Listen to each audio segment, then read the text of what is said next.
Perinneammunnassa käytetään kalustoa, joka perustuu ennen vuotta 1945 valmistettuihin Suomessa käytössä olleisiin sotilasaseisiin. Kaluston ei tarvitse olla vanhaa, uustuotettukin käy. Patruunat saa itse ladata mieleisikseen, mikäli taitoa löytyy. Joo, pystykorva-ammunnasta saa tietysti väärän käsityksen helposti. Ei me kuinkaan koiria ammuta, vaan se on kiväärin kansanomainen maininta. 3 linjan kivääristä aikanaan 1900-luvun alussa kehitettiin Suomen sotilaan tärkein yksittäinen taisteluase. Ja sitten se sai nimensä etutähtäimen muodosta. Ne on vähän niin kuin pystykorvat kahden puolen siinä jyvää. Perinnekilpailujen tarkoituksena on, paitsi perinteisten sotilaskivääri- ja pistoolilajien säilyttäminen vapaaehtoisen maanpuolustustoiminnan jokamiehen lajeina, niin myös kaikenikäisten reserviläisten perusampumataidon kehittäminen.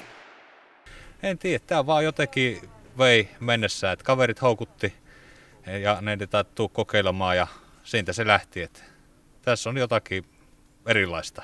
Perinnekivääri on yleismääritelmältään avotähtäimin varustettu mallin mukainen sotilaskivääri, jonka toimintaperiaatemääritelmä on lippaallinen kertatuli. Itse lataavat kiväärit eivät ole sallittuja.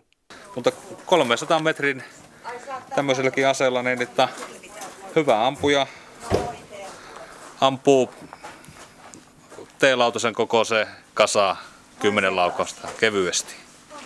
Pistoolipuolella perinneammunnoissa kilpaillaan 2 sarjassa, avoimessa ja Suomessa käytössä olleiden sarjassa. Perinnekiväärillä kilpaillaan 4 sarjassa.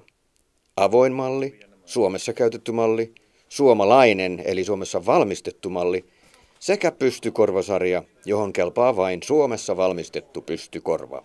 Pystykorva-ammunta on todella hyvä laji. Siis ammutaan perusaseella ilman mitään virityksiä. Meillä on avotähtäimet ihan perusvarustuksella, jota pystyy aloittamaan kuka tahansa. Ei tarvitse sijoittaa isoja euromääriä varustuksiin. Perinnekiväärikilpailussa sovelletaan Suomen ampumaurheiluliiton sääntöjä alustan, kyynärmaton ja nilkkatuen suhteen.